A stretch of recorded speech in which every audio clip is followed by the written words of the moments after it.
está no ar mais um Direito Sem Fronteiras. Hoje vamos falar do tráfico internacional de drogas, da perspectiva do direito internacional. Vamos relembrar o caso das brasileiras soltas na Alemanha depois de mais de um mês presas injustamente por suspeita de tráfico. O programa vai discutir a segurança e o despacho de bagagens em aeroportos e o tratamento dado às duas brasileiras pelas autoridades alemãs. Vai abordar ainda os tratados internacionais que versam sobre prisões de estrangeiros e sobre o tráfico. Giane e Katina sonharam com a viagem à Europa. As duas embarcaram no Aeroporto Internacional de Guarulhos, em São Paulo, no dia 5 de março.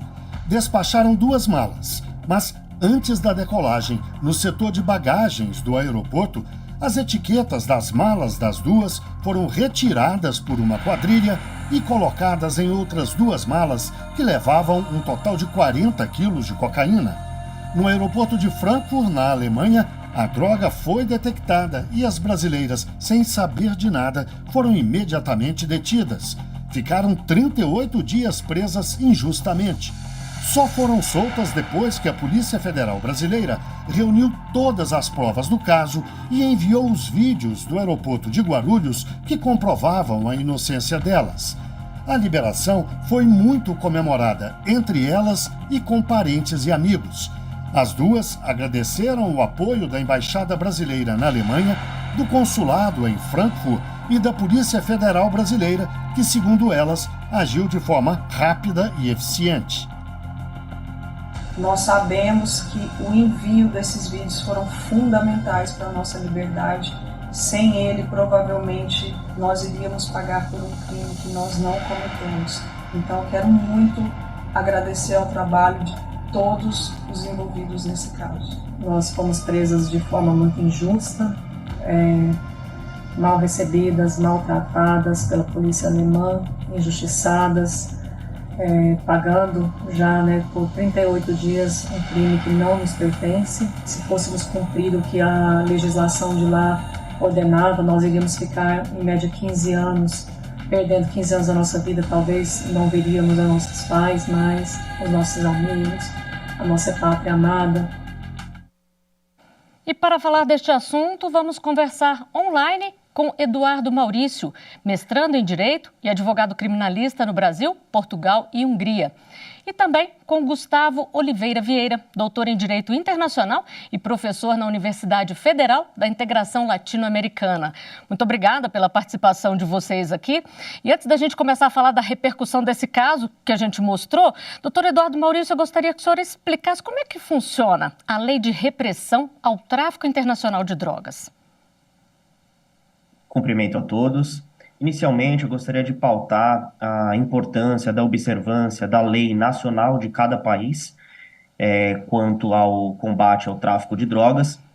E, tendo em vista a lei nacional de cada país, surge, então, a relação internacional envolvendo todos os países com base no combate à repressão internacional de drogas. Eu gostaria de citar como exemplo a Convenção Única sobre Entorpecentes, de 1961, a Convenção sobre Substâncias Psicotrópicas, de 1971, e a Convenção contra o Tráfico Lícito de Entorpecentes e Substâncias Psicotrópicas, de 1988. Gostaria também de mencionar o Decreto 154, de 1991, promulgado no Brasil, que promulga a Convenção contra o Tráfico Ilícito de Entorpecente e Substâncias Psicotrópicas. Eu gostaria de ressaltar a importância da cooperação jurídica internacional e auxílio entre as autoridades policiais e investigativas dos países que necessitam colaboração entre eles para buscar uma eficiência ao combate de tráfico internacional de drogas. Lembrando que é muito importante haver formalmente a cooperação jurídica internacional sob pena de nulidade da investigação policial futura. Doutor Gustavo, e no caso que a gente apresentou aqui na reportagem, o papel das instituições brasileiras aí na diplomacia e na ajuda das investigações foi fundamental? Sem dúvida, Flávia. Cumprimentar vocês. Olá, Flávia, doutor Eduardo Maurício. Parabenizar a TV Justiça por sempre qualificar os esclarecimentos da opinião pública brasileira sobre essas questões jurídicas, judiciais e internacionais, em especial nesse programa. A questão, primeiro, solidarizar essas duas brasileiras que ficaram 38 dias presas injustamente no exterior. E, sem dúvida alguma, o funcionamento eficiente e eficaz das instituições nacionais foram fundamentais para que elas conseguissem a liberdade o quanto antes, né? Aí nós precisamos salientar a atuação do consulado brasileiro em Frankfurt, né, na pessoa aí destacada, a atuação do cônsul Alexandre Vidal Porto e da Polícia Federal do Brasil também, que conseguiu organizar, né, um conjunto probatório suficiente para estabelecer um contato por meio da Secretaria Nacional de Justiça, né, intermediada pelo Itamaraty, para que essa cooperação jurídica internacional fosse eficaz a ponto do Ministério Público da Alemanha solicitar o arquivamento do caso, né, e assim liberar as nossas duas brasileiras que estavam presas lá. Então, sem dúvida alguma, a atuação dessas duas instituições de modo pronto e eficaz foi indispensável para essa liberação. Doutor Gustavo, e pelo devido processo legal aí, houve demora na decisão aí da justiça alemã? A gente sabe que para quem está preso, né, cada minuto parece uma eternidade, mas pensando no lado do direito, houve essa demora, doutor Gustavo? É muito difícil, com notícias de jornal, nós conseguirmos estabelecer uma posição muito peremptória a esse respeito. Sem dúvida alguma, pode caber a uma avaliação, né, jurídica a esse respeito, tendo como que se deu dia a dia desse procedimento e dessa prisão, né? E aí também fazendo uma alusão e um estudo dentro do direito alemão, né, de como isso se processou lá. Flávia, quando nós pensamos na razoável duração do processo, né, que é o inciso 78 do nosso artigo 5º da Constituição Brasileira, que é um princípio que tem aí compartilhado em vários sistemas constitucionais, sobretudo do Ocidente, nós precisamos compreender também que essa razoável duração do processo, ela nem sempre ela é suficiente para atender os anseios, né, e o sofrimento humano que eventualmente está por trás disso. Então, eu diria que, sem dúvida alguma, a eficiência da atuação das instituições brasileiras para uma eficaz cooperação internacional permitiu essa liberação. Nós tivemos vários casos internacionais já de prisões, eu diria até que nós poderíamos dizer ilegais de brasileiros no exterior, em que, mesmo com a presença e atuação consular brasileira, mesmo com cooperação internacional por meio de um arcabouço probatório do Brasil, né, levando às instâncias estrangeiras, isso não aconteceu dentro de prazos que nós consideraríamos razoáveis, como aparentemente foi o caso. Claro que para quem está preso, 1 hora é uma eternidade, né? Isso a gente não pode desconsiderar, né? Mas olhando outros casos aí que nós acompanhamos no exterior de brasileiros presos em situações, eu lembro aqui rapidamente, né, para nós não desviarmos muito o assunto, mas talvez a opinião pública vá recordar da situação do conjunto de corintianos que ficaram presos na Bolívia, né, porque houve o lançamento, sim, de um sinalizador no jogo do Corinthians na Bolívia, e eles ficaram presos sem uma denúncia, né, sendo que um jovem corintiano já havia se assumido, né, confessado que ele tinha lançado aquele sinalizador no Brasil. Mesmo assim, eles mantiveram a prisão por algum tempo. Então, nesse caso, me parece que assim que as provas chegaram dentro do sistema de reconhecimento também dessa cooperação jurídica internacional, eles responderam. Agora, reitero, né, cabe uma análise dentro do direito alemão para poder aferir de modo mais preciso essa resposta.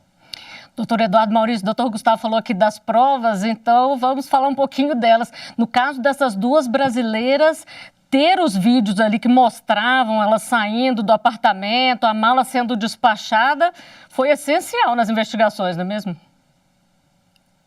Sim, com certeza. Eu vejo que o indício da materialidade com a apreensão da droga existe. Então, isso é fator suficiente para as autoridades alemãs manterem as brasileiras em custódia.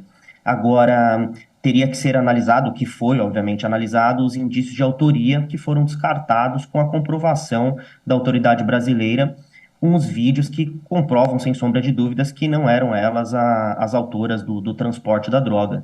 Então, eu vejo que, nesse caso, embora para as autoridades brasileiras foi fácil o fornecimento dessas filmagens, e isso teria que ser validado na Alemanha. E para ser validado, essas filmagens tem que ser feita uma cooperação jurídica internacional da forma técnica eficaz, né? E seguido aí os requisitos fundamentais legais. Eu vejo que, mesmo causando um sentimento de injustiça na sociedade por, poxa, pessoas presas que são comprovadamente inocentes, a demora da justiça alemã em liberar as brasileiras são causadas por diversos fatores, como também, inclusive, a complexidade do caso. É necessária uma investigação eficaz, mais aprofundada, e, sobretudo, conforme explicou o Dr. Gustavo, neste caso a gente entra um pouco no sistema jurídico alemão. O sistema jurídico alemão é um dos sistemas mais rígidos, porém é um sistema no qual eu tenho contato profissionalmente, é um sistema que não mantém pessoas presas quando não se tem indícios de autoria. E, nesse caso, os indícios foram, de fato, descartados pela atuação brilhante aí da Polícia Federal Brasileira a âmbito de cooperação jurídica internacional. Bom, a gente sabe que tem muita gente assustada com isso. No próximo bloco a gente vai falar um pouquinho do que as pessoas podem fazer para evitar um caso assim. O Direito Sem Fronteiras faz uma breve pausa e volta já já.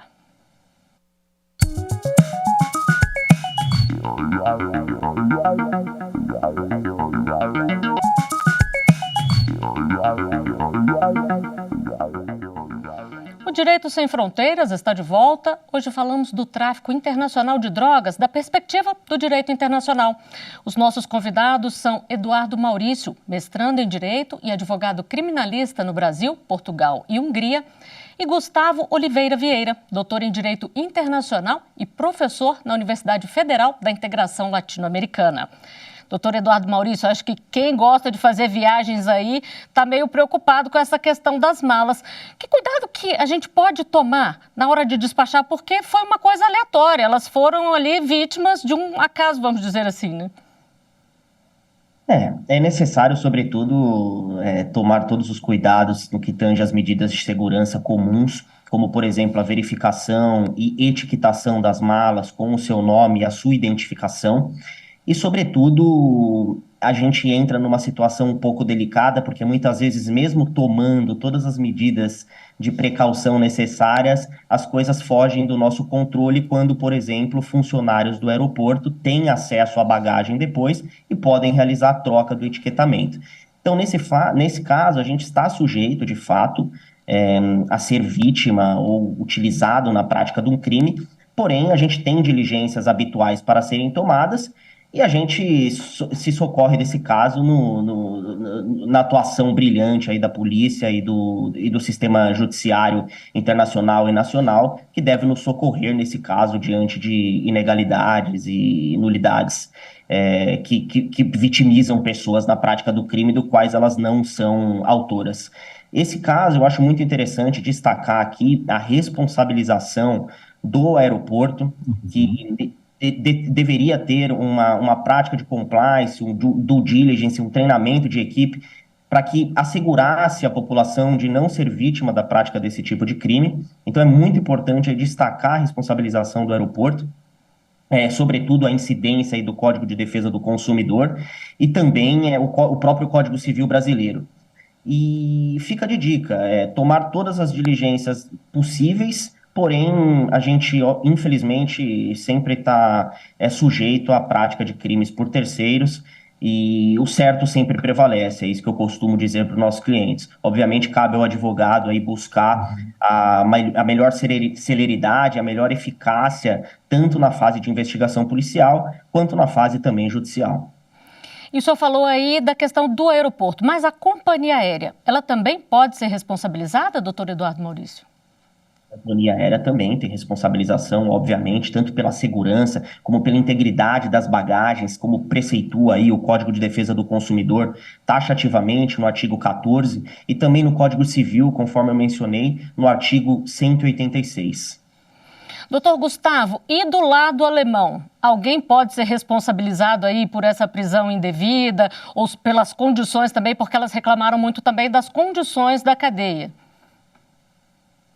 Esse tipo de sentimento também, né, em relação ao tratamento no exterior, veja, o Brasil, nós temos 4.200.000 brasileiros morando no exterior, né?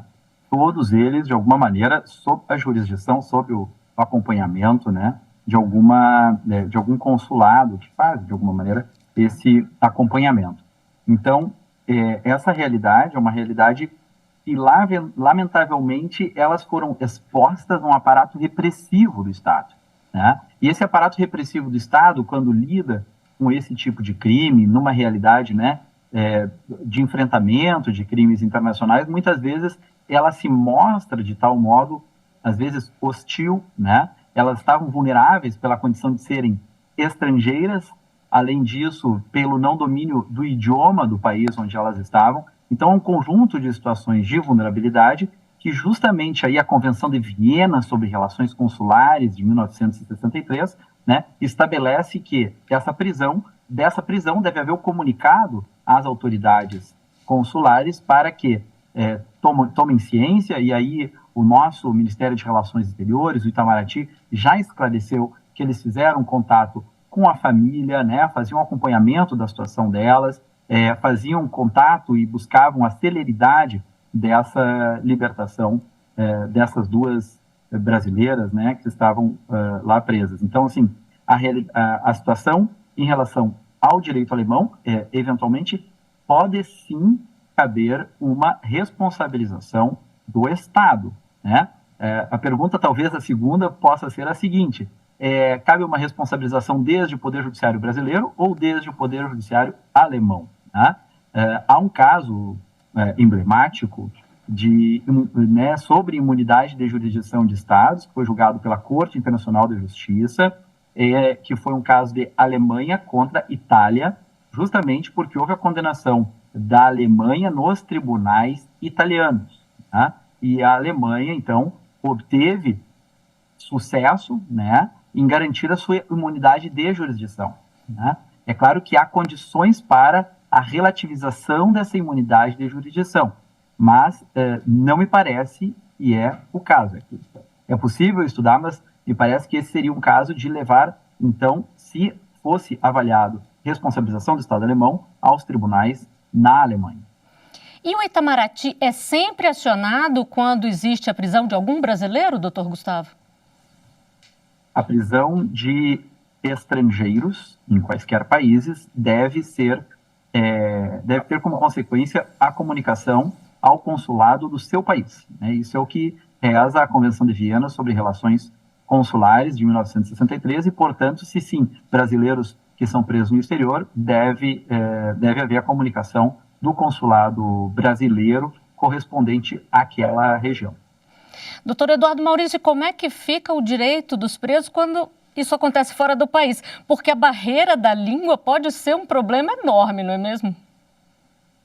Sim, obviamente. Eu vejo que no aspecto processual é muito importante a Embaixada do Itamaraty, primeiro de tudo, fornecer a tradução de todos os documentos oficiais para que a pessoa que esteja presa em outro país e não tenha acesso ou não tenha conhecimento da língua estrangeira, consiga pelo menos ter ciência do que está sendo acusado, ciência dos fatos que lhe são imputados. Isso é muito importante. E, sobretudo, eu vejo um papel fundamental no Itamaraty, a visita do preso para ver se estão sendo cumpridos todos os direitos humanos, direitos fundamentais, direitos constitucionais inerentes ao ser humano, porque eu vejo que, neste caso, por exemplo, foi compartilhado na mídia que as duas brasileiras estavam em condições precárias, seja por uma temperatura que é muito abaixo da do Brasil, então não tinha roupas certas dentro do cárcere e outras situações. Então eu vejo que é muito importante para a prática,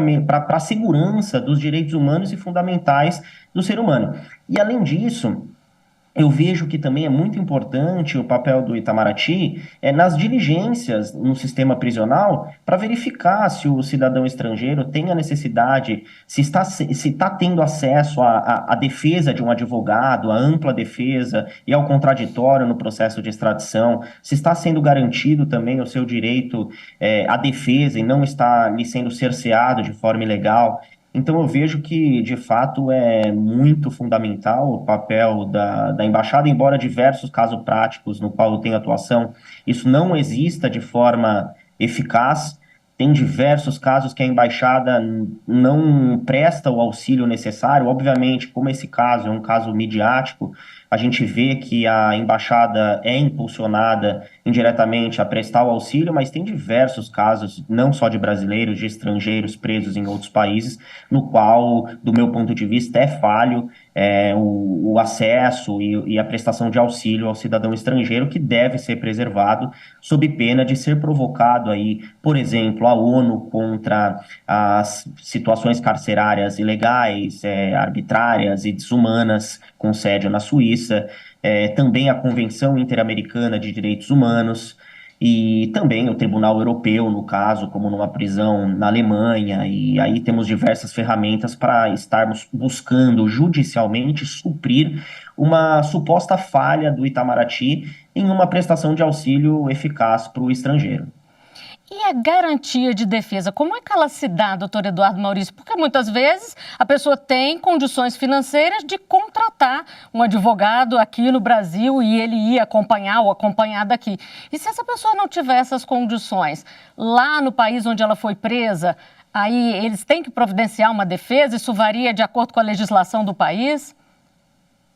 Eu vejo que em processos de extradição é muito importante a pessoa ter um advogado criminalista constituído no país de origem da decretação da prisão preventiva, uma prisão de cumprimento de pena, e também é muito, muito importante a pessoa ter, imprescindível, a pessoa ter um advogado constituído no país no qual esteja detida e um advogado que tenha conhecimento, tanto na área criminal, mas sobretudo no processo de extradição. Lembrando que um processo de extradição, quando uma pessoa é detida em um país estrangeiro, no processo de extradição não se discute fatos, se discute simplesmente as leis de imigração local ou então as leis previstas nos tratados de reciprocidade, nos tratados bilaterais ou então na reciprocidade que prospera sobre esses países.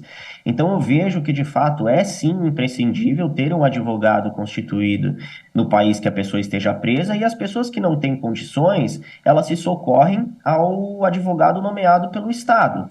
Porém, a família também pode ter contato com esse advogado de outro país, pedir para o seu advogado constituído no país de origem da prisão também ter contato com esse advogado. Agora, eu vejo que, de fato, as pessoas que não têm condições financeiras, prospera aí uma barreira processual muito grande, porque, primeiro, o advogado, provavelmente, do país estrangeiro também não fala o seu idioma. Além disso, para a pessoa detida ter acesso aos documentos e saber dos fatos que lhe são imputados, tem que ter uma tradução oficial. Obviamente que o tribunal de um país estrangeiro proporciona a tradução dos documentos? Proporciona. Porém, o lapso temporal é muito maior do que uma pessoa que tem condição financeira para estar contratando aí um advogado que possa reportar diariamente, que tenha mais qualificação para isso. Eu acho que, de fato, isso é uma das grandes deficiências que muitas pessoas estrangeiras presas em país distinto da sua nacionalidade sofrem, sobretudo com a falta de recursos financeiros que impossibilitam a constituição de uma defesa técnica e de uma defesa também que pode lhe dar suporte diário, não só como uma defesa estatal. A defesa estatal, obviamente, ela é sobrecarregada. Não que não seja uma defesa técnica e boa, longe disso, muitas vezes os defensores públicos nomeados pelos estados são amplamente capazes, porém eles mesmos são impedidos pelo funcionamento do sistema jurídico penal, pela falta de tempo hábil para estar prestando as informações necessárias, tanto para o detido quanto para a família.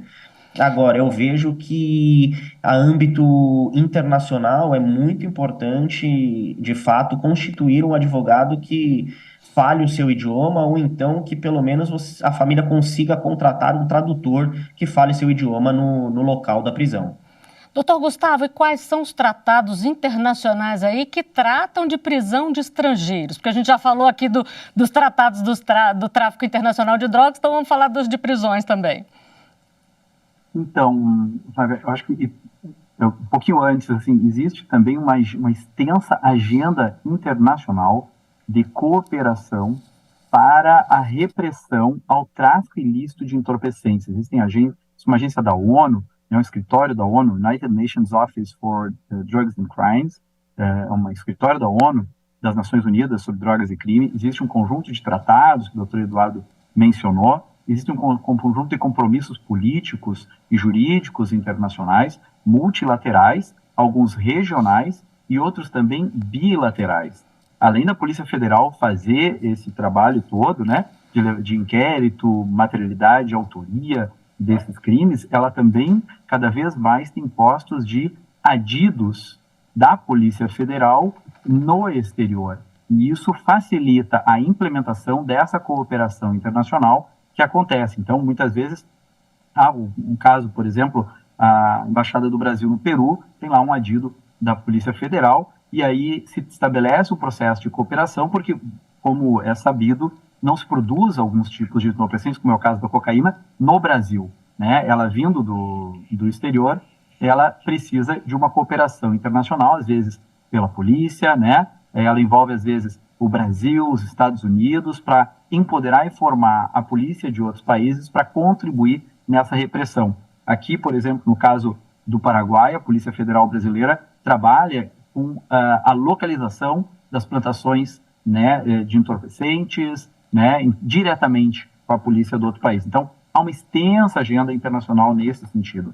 Há um conjunto de orientações da ONU que dizem respeito à segurança pública, a sistemas de prisão, à conduta policial, assim como ao tratamento dos presos, né? E aí vem aí uma discrepância, né, sobre a situação das condições de presos no Brasil e no exterior. O Brasil é o terceiro país em número de encarcerados, são os dados mais recentes aí do Conselho Nacional de Justiça, informam 909 mil presos no Brasil, dos quais 44% são presos provisórios, né? Então vejam que a nossa situação é uma situação aí, e uma parte importante desses presos justamente por questões ligadas a tráfico de drogas.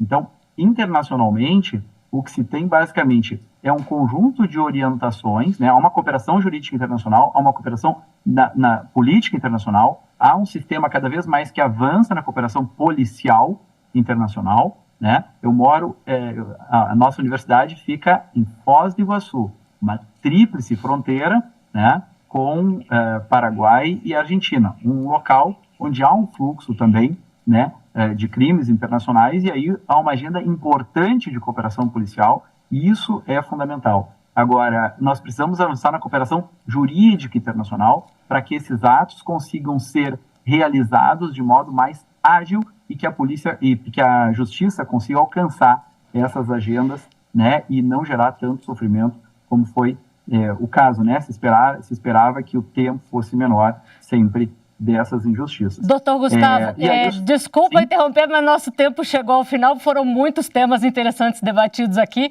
Eu agradeço a participação do senhor, agradeço também a participação do doutor Eduardo Maurício. E muito obrigada, claro, a você que nos acompanhou. Não deixe de seguir a nossa programação no site da TV Justiça. Estamos também no YouTube, Instagram, Twitter e Spotify. É só digitar @Rádio e TV Justiça que você encontra o nosso conteúdo. Até o próximo programa. Tchau!